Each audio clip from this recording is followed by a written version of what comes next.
Hey,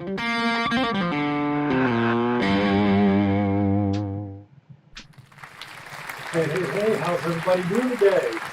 Welcome to the Thursday lecture. Good to see all you folks. How are you doing? It is the last lecture before Thanksgiving. Yay. We get a break next week, one whole week without anything to do. And then we'll come back for the final week and we'll be done. Hope everybody's doing well. Looks like we got a couple of people here. Hi, Andre, Xiaoyun. I hope you're here. If you are, go ahead and text me on the remind. Let me know you're here. And I'd be curious to see who else we have here. All right.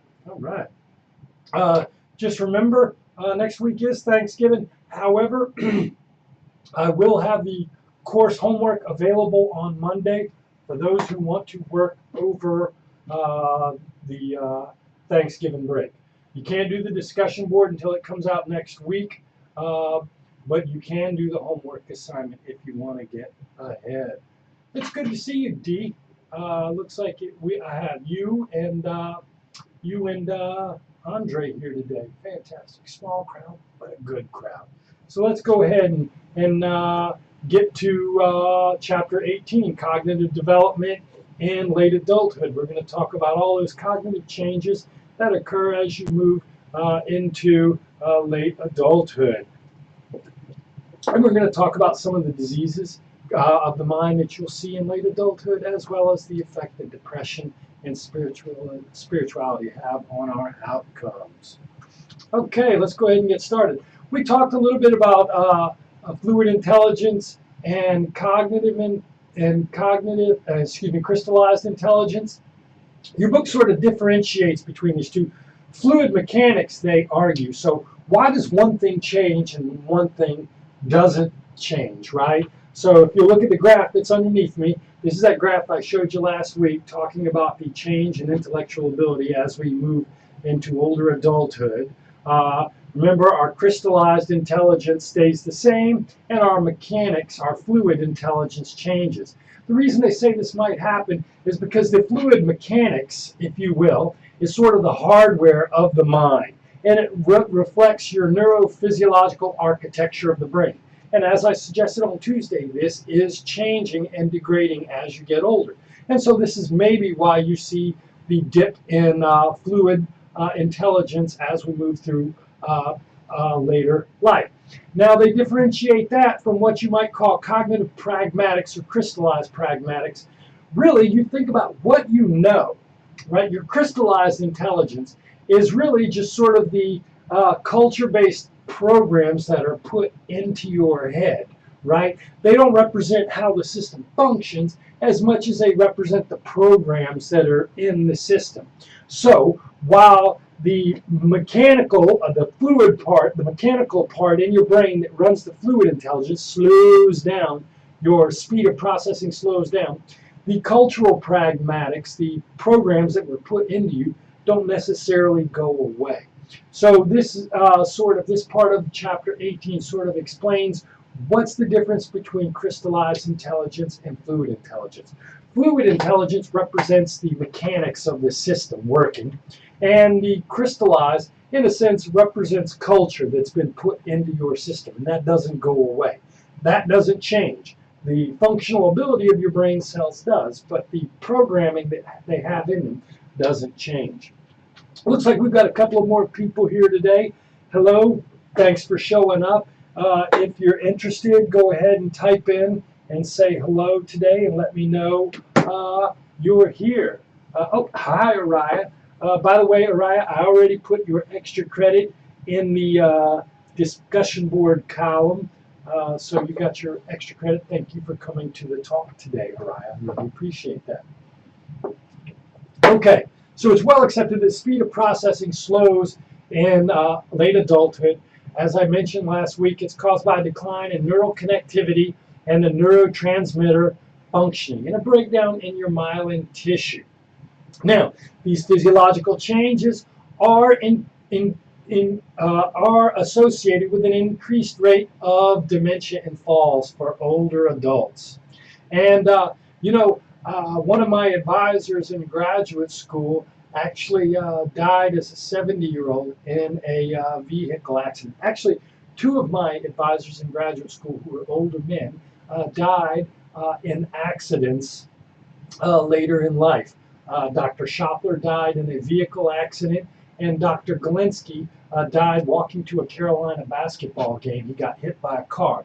And both of them probably were related to their impaired visual processing speed, just the ability to see and respond to things. Now, if you look at the graph right below me, what you'll see is as you move into your 40s, 50s, 60s, and 70s, your response time, your reaction time slows down quite a bit.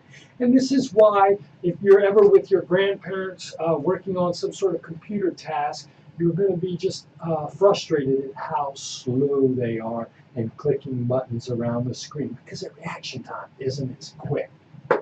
Now, as I suggested to you on Tuesday, aging has more to do with your environment than it does your genetics. So the way you treat yourself can slow down these sort of neural connectivity and speed-related deficits that are a part of older adulthood.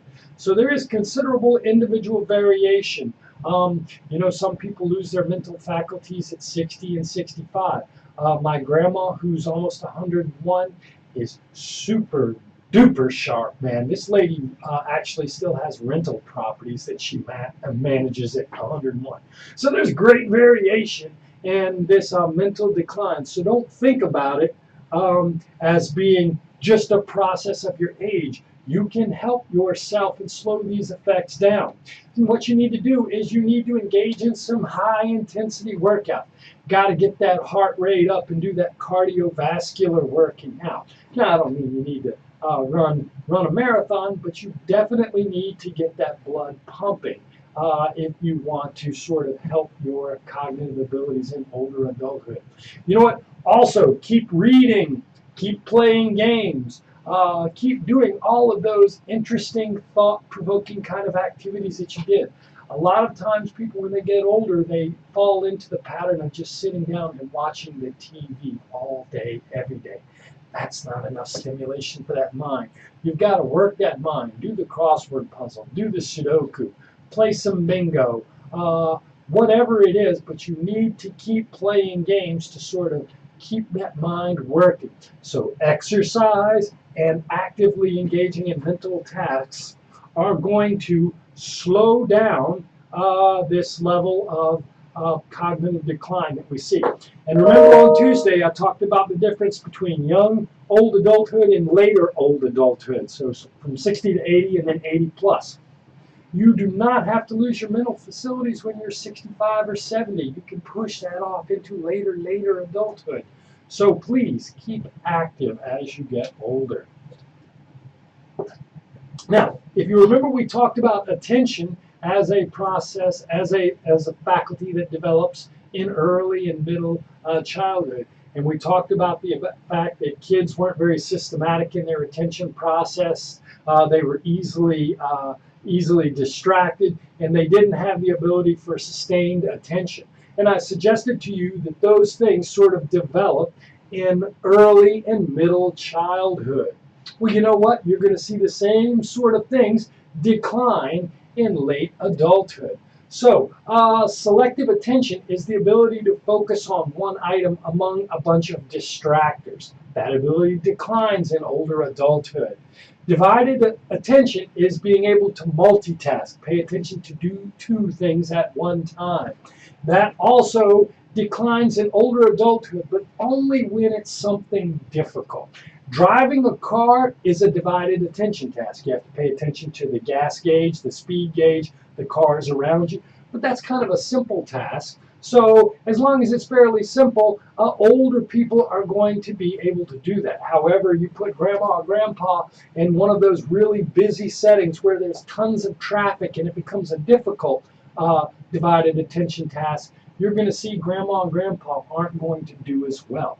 So our ability to focus on multiple things, to engage in multitasking, declines, but only for difficult tasks.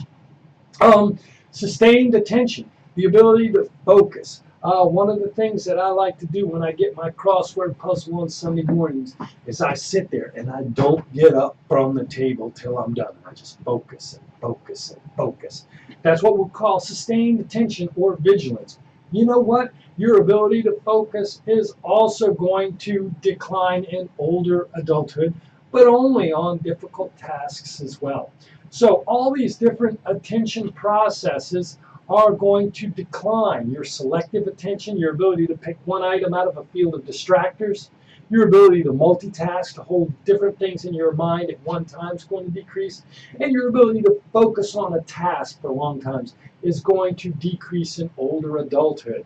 You know what? Executive attention is sort of being able to marshal your attention resources. We talked about being able to know what to focus on, how long to focus, how to solve problems. These are what we call executive attentional processes. The thinking that includes planning actions, allocating attention, detecting and compensating for errors, monitoring your process. This is what we call executive attention. And this also declines in older adulthood. So really what's going to change along with the speed of processing is your ability to focus your attention as you get older. This is the cognitive change that's going to occur in late adulthood. Now, you're again, like I said, you're going to be more easily distracted, and your speed with making quick judgments on something you see is going to slow down. Executive functioning. Again, decision making remains largely intact. Declines for older adults in unfamiliar domains, but not in familiar domains. It's less decline when not constrained by time or the decision is important. So one of the things that I find is that when surprising things happen to my older dad, he's in his 80s now, when something breaks down and he has to engage in sort of a problem-solving ability, Dad's not quite as good at that anymore. Now, if it relates to him going to bowling alley or whether or not he's going to stop at the store before he goes to the bowling alley or after the bowling alley, my dad's pretty familiar with his sort of what it means to go to the bowling alley and come back. That's not a hard decision. And so he's not going to have as much difficulty with that. But when new things come up and my dad is really challenged by problems, I usually have to jump in and kind of help him out a little bit. He's just not as sharp in terms of solving problems as he used to be. Now, metacognition is it's sort of an executive process, if you will, and it's knowing how your mind works. And the reason that little 2 and 3 and 4-year-old kids can't remember anything is because they don't know the process for sticking something in your memory. They don't know that you have to study something in order to remember it. That's a meta-memory or a metacognitive ability. Now, the deal is, in older adulthood, they still have those metacognitive abilities. But most people, when they get into older adulthood, are going to complain how forgetful they are, how forgetful they are, how forgetful they are. But you know what they are good at? They are good at writing things down and planning for their forgetful memory. So while your memory isn't going to be as sharp in older adulthood, most of the time, most older adults are aware of this shortcoming and create scaffolding strategies to help them help their memory processes. So I'm not as good at remembering things anymore, but I know that I have to write notes down. Whereas I didn't pay attention to that step as a younger man. Now that I'm older, I realize that I have to have notes about what I'm going to do. I have to have checklists, because if I don't, I'll forget it, right? Right. So let's see. Long-term memory. Remember, long-term memory is a lot of times it's what we call your crystallized memory. It's your memory for facts and experience that happened to you. And it turns out that people's explicit memory is pretty good throughout adulthood. So my dad can still tell me who won the World Series in 1973 and 1982. He's always telling me about sporting events that happened early in his life. And you know what? He spends a lot of time telling me about events that happened.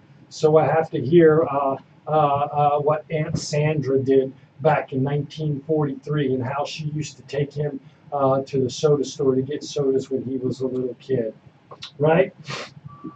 Now, explicit memory shows decline in older adulthood. So, one of the things that's going to happen is sometimes Dad's memory gets a little bit fuzzy.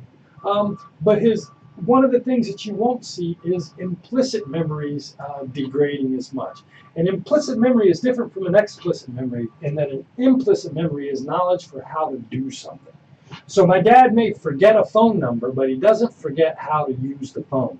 Knowing the phone number is the explicit memory. Knowing how to use the phone is the implicit memory. And like they said, once you learn how to ride a bike, you never forget. All right? Now, it turns out that your knowledge for who told you what or remembering to do something in the future does show a decline if it's not important to you. However, if you're trying to remember something important and who told you it, you're not going to forget that as an older adult. If there's an important task like a doctor's appointment or somebody's birthday that you have to buy them a present for, you're not going to forget that. So it turns out that our perspective memory and our source memory isn't always impacted negatively. It's only impacted negatively for things that aren't important.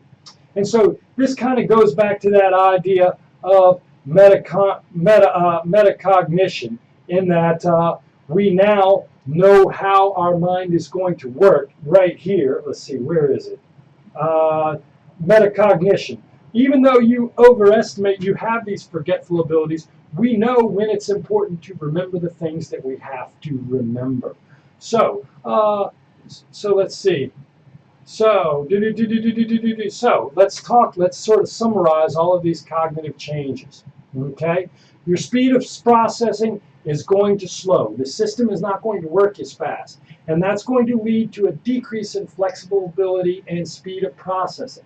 However, the cultural knowledge that is put in your brain isn't going to show a drop-off, especially if that cultural knowledge is important to you.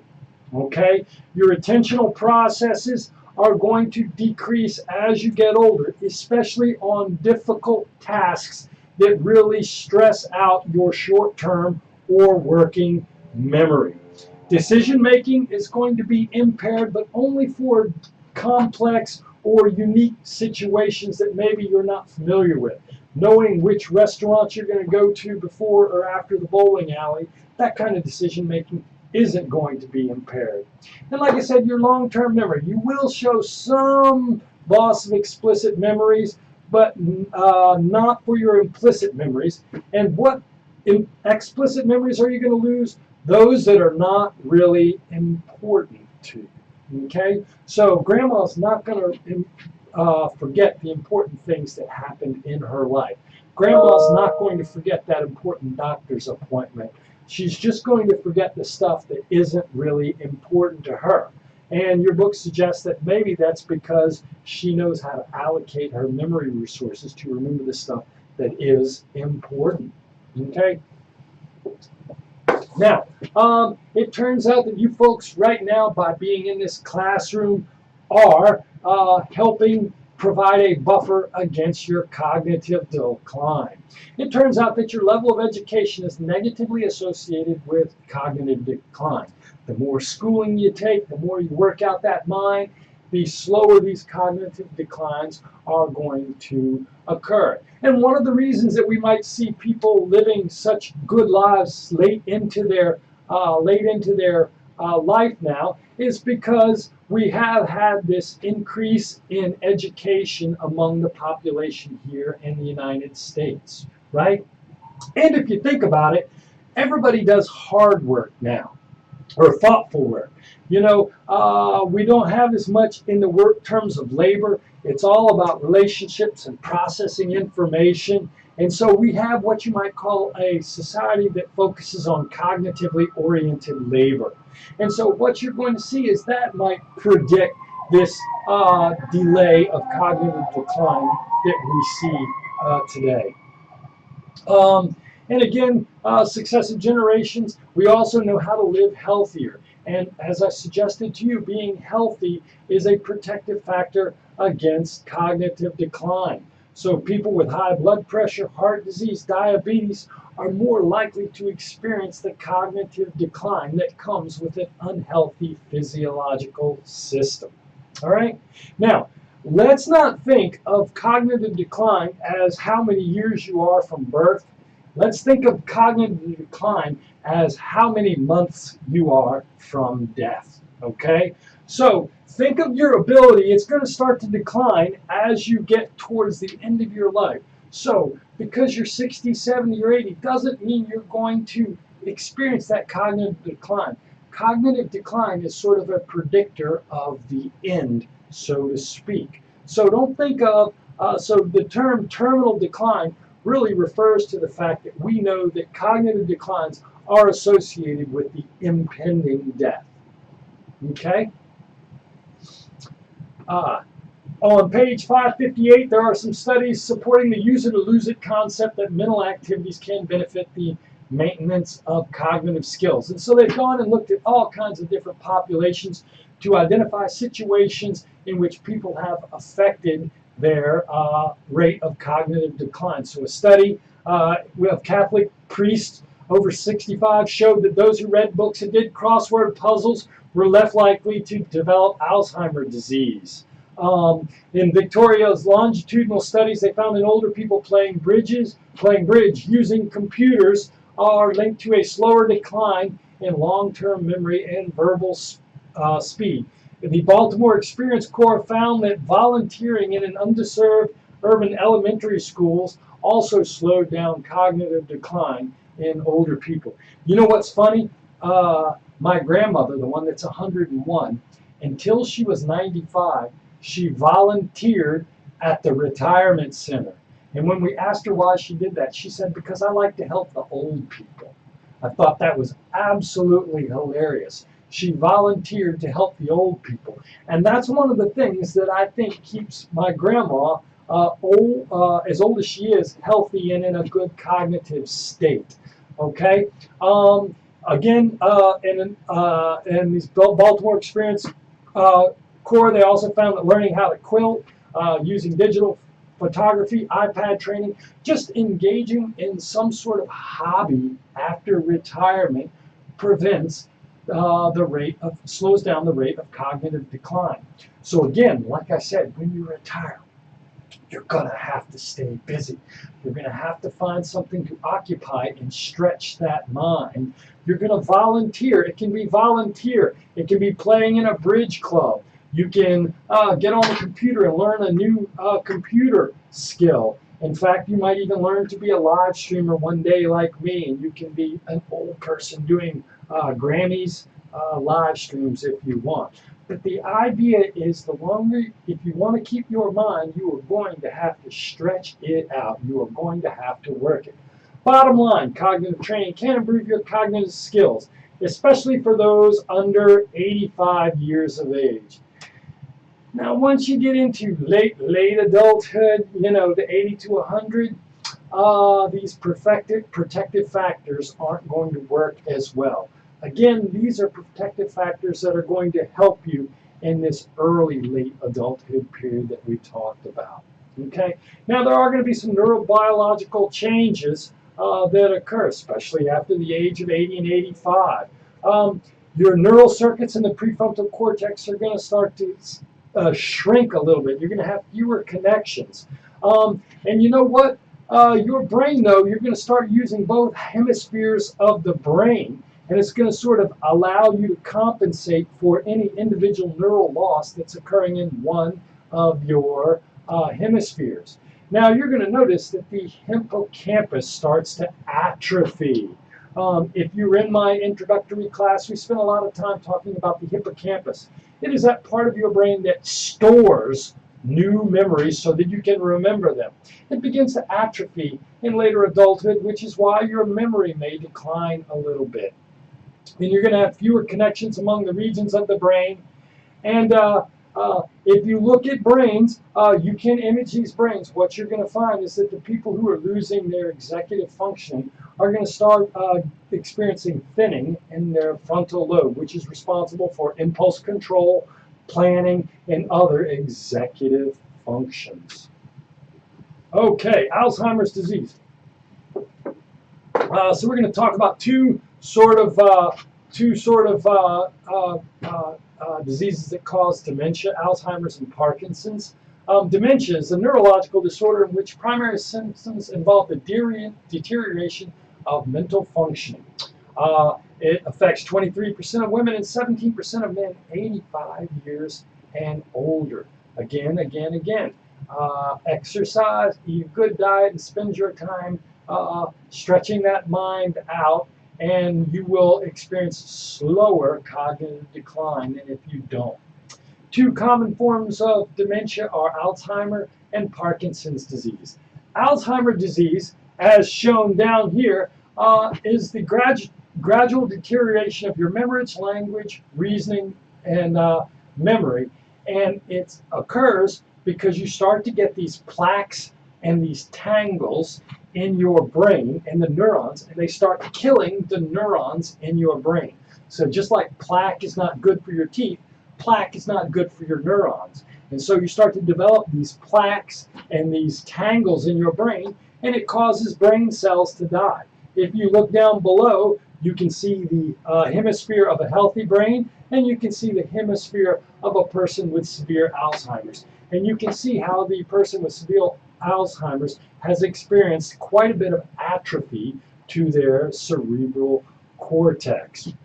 Now, it turns out that the cells that create acetylcholine tend to die off early, and it's thought that these acetylcholine deficiency is responsible for some of the behavioral and cognitive effects of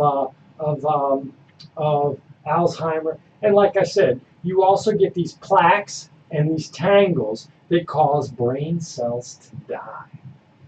Okay, now, how can you treat these people? Well, they do give people acetylcholine agonists, or what they call cholinesterase inhibitors. Cholinesterase is a protein that breaks down acetylcholine. So what you do is you give the person a cholinesterase inhibitor, and it allows the acetylcholine that their brain produces to remain in the synapses a little bit longer.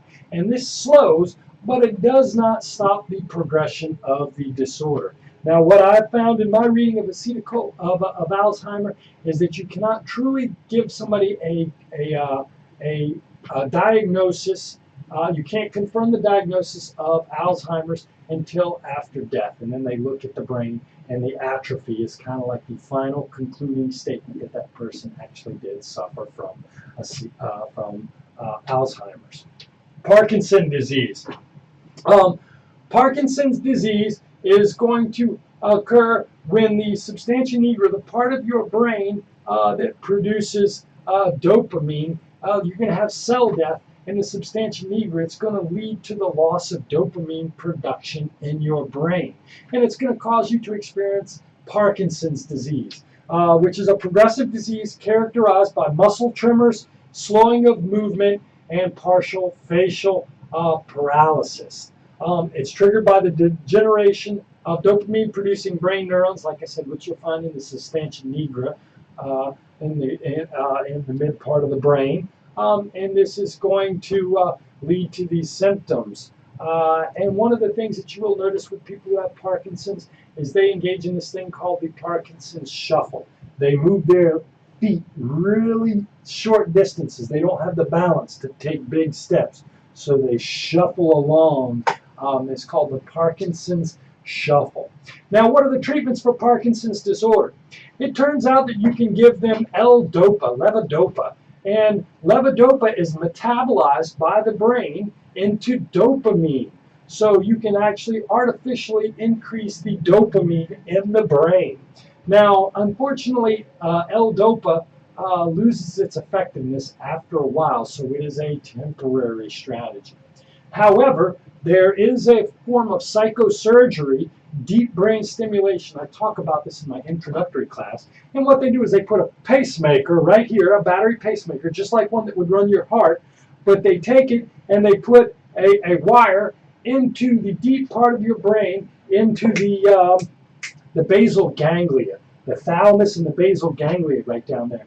And basically, they bypass the L-DOPA circuit. So since your L-DOPA isn't causing this part of your brain to be activated, they just activate it electrically. So you can use deep brain stimulation to slow down and stop the characteristic behaviors associated with Parkinson's. If anybody is interested in seeing how this works, please type in the chat bar, and I would be more than happy to shoot you a video of somebody demonstrating the deep brain stimulation for Parkinson's. The crazy thing is as soon as they turn the stimulator off, the symptoms immediately come back, and as soon as they turn the stimulator back on, these symptoms immediately go away. It's pretty striking how quickly the deep brain stimulator works on this. Okay, I will send that to you, Araya. I'll text that around right after lecture. Okay, you folks know what major depression is. It's a mood disorder in which the individual is deeply unhappy, demoralized, has self-derogatory beliefs, and bored, and may even have suicidal ideation. Now, it turns out that depression is not more common among older adults, but there are older adults who do have that. What are the things that are going to predict whether or not you develop depression in older adulthood? Well, if you had depression as a younger person, if you are in poor health or you are disabled, if you lose people that have meaning to you, a wife, a husband, kids, parents, a dog, and you know what, people who don't have social support are also more likely to experience depression in late adulthood, right? Now, aside from medication, psychotherapy, and exercise, what can you do sort of to help provide a buffer against depression?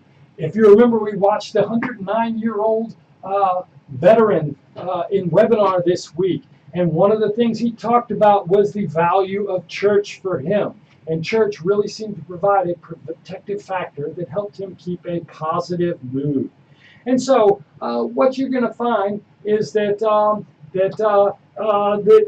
being a religious person, having a sense of spirituality and the community that goes along with that, makes people more resilient to the negative events that occur in older adulthood, the failing health, the loss of life.